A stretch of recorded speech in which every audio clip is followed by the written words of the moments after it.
I come out of my cell and I go, sir, yes, sir. Like I heard him call me out there. And he just looks at me with like the most evil look in his face. And he runs over to me and grabs me by my BDUs. We're wearing like camouflage, grabs me and slams me into the door. And like, it caught me off guard. I didn't know he was going to come do that. I lose my balance, think I'm going to fall back. My thumb goes between the door and the door jamb. And all my body weight goes back onto it. Completely crushes the middle bone in my thumb. That's a victory, dude. I'm not doing push-ups anymore. Right. I'm doing sit-ups. I'm about to get a six-pack. I'm about to get out of here and hit Clearwater Beach. I end up talking to the psychiatrist. She's like, you say you're hearing voices. You had an auditory hallucination that this guy called you out online and it resulted in you being injured. They weren't going for it. They think it's a lie. And it's getting to the point where 6 weeks go by, cast is about to come off. And I'm like, God damn it, I'm gonna have to start doing push-ups again. So they put me in a fucking immobilizer when the cast comes off. I can take it off. And so I line up my every night when I would finish homework, I would line my foot locker up right here, put a book underneath it, and then knock the book out so that this heavy ass military foot locker would fall on my thumb. I was trying to keep it broken. That was not working. The bone was still healing. I get the bright idea that like, I'm going to make up some kind of crime.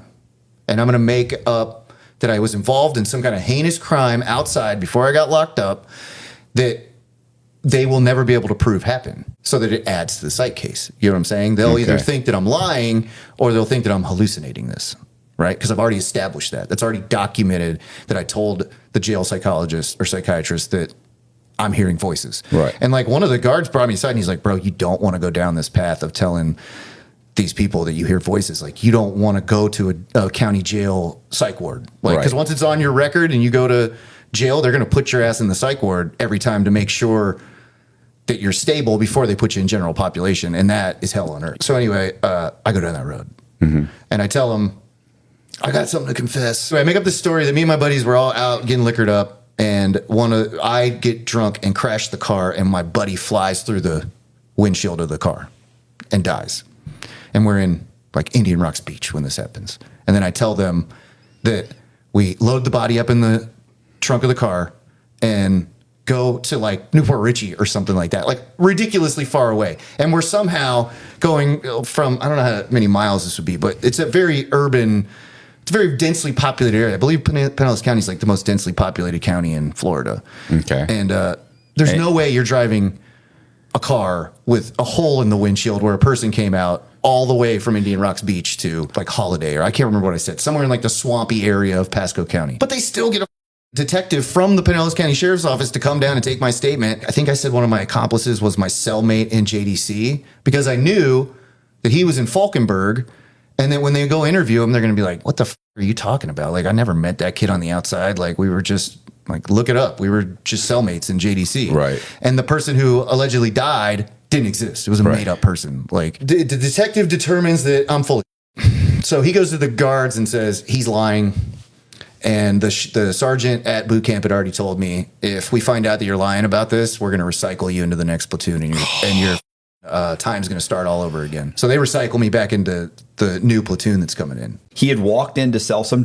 Halfway through the whole thing, he realized like I'm being set up. So he turns around and just bolts. But he's got the however much, and he's running. He's like, well, I can't drop the. Like I run, I jump in my car. He's like, as soon as that happens, I can hear the cars coming down the street. Boom, I punch it, I back up, I take off, they're on me. He said, I thought, I just have to get rid of these. He said, but these cops are right behind me. He's like, and I'm in a Mercedes. He said, it's a nice Mercedes. It's not outrunning these cop cars. And I'm not even going to get far enough away where I can even throw the. And I said, man, I'm just going to drive my car into the ocean. Wow. And he just turns around, drives right across the beach, right into the ocean. He's like, he rolled his windows down and everything, ran into the ocean. Yeah. Cops pull up, stop. They run out. He's like, but they're not coming out. Yeah. He said, my car's basically, his car's float. It's pouring in with water, but it's still kind of floating. Yeah. He's like, climb out of the thing. I basically just break it up completely. I just sit there and he said, I'm right in front of the cops. Yeah. Like, he's like, I'm underwater. I'm sitting there kind of swimming and breaking it all up. Because I break it up, then I take the bag. Because I literally sit there and just wash out the bag. They're walking up and down the shoreline going, get over here, get over here. Washes out the bag real good. He said, swims down, starts looking for something heavy. finds like a rock or something, puts the rock in the bag, and just leaves it on the ground. He said, I tried to cover it up a little bit, whatever. Yeah. He said, and then I swim up and I walk right in. He said it was on CNN's Dumbest Criminal of the Year. He said, but the truth is, he said, I didn't get caught with the drug. He said, so I thought I'm good. Yeah. Here's the problem. He had a gun. Now, he doesn't have a felony, by the way. This is when he finds this out.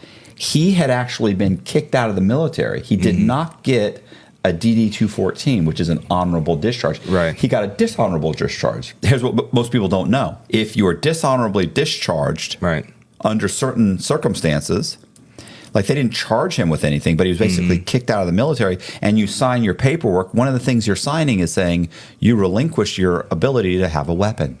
Yeah. So now he basically falls under the felon with a gun, with a weapon. So I think they gave him 3 years or 4 years. My buddy's like, I wonder what the fuck's in that train. I look down at just huge, just like the giant train cars. And he's like, let's go find out. So we jump off the wall, we go down there, and we break into this train, and it's packed, a train car, packed with Old Milwaukee beer. And we just start unloading cases and cases of Old Milwaukee beer. But keep in mind, when you slide open one of those gigantic doors, you're standing on the ground, maybe at eye level is probably 5.5 feet. And then from 5.5 feet, it's probably 15 feet above you is the top, and it's packed. There's no way to get anything in there like this.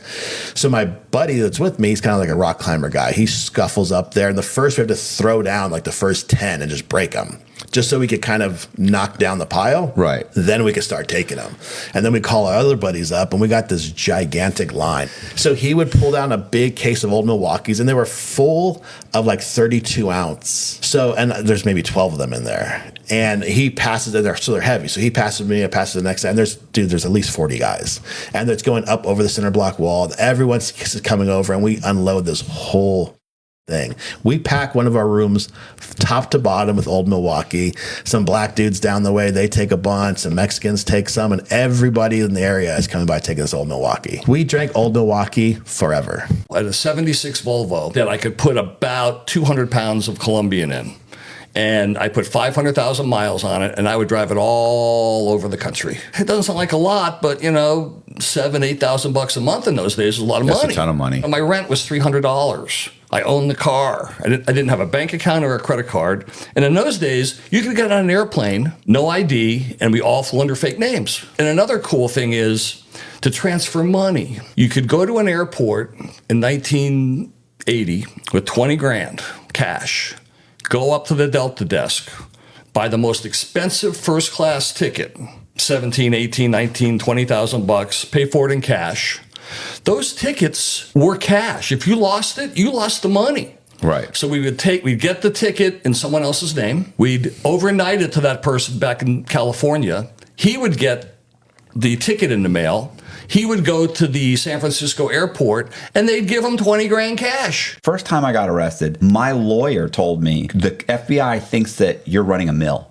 All your brokers are committing fraud. He's like, you haven't been indicted. He's like, go grab 10 files, 20 files of the most egregious files from your brokers. Bring them in. I'll sit you down with the FBI. You can explain what happened. He's like, now they're going to get indicted. He's like, but I can keep you from being indicted at all. It's called pretrial intervention. And I went, no, I'm not going to do that, bro. I'm not going to snitch on nobody. I'll just take whatever they give me, 3 years. You're saying you give me 3 years probation. I'll do it. Listen, bro. If I knew then what I know now, I would have backed my truck up and taken all the file cabinets with these guys watching me. I would have had them help me load the shit on there. Because the moment I got in trouble, they all cooperated. And then I got 26 years, and everybody, say I made you $500,000. You never went to jail. But if I called you on the phone, click. The moment they heard that I was calling, click, they're telling other people, oh, I want to talk to him, I want to talk to him. I got guys that are mad at me right now who never went to prison, who should, literally, my second-hand man, literally doesn't want to talk to me because I got questioned by the FBI and I don't want to have anything to do with it. You made $500,000 to $1 million. Your investors made millions. None of you went to prison.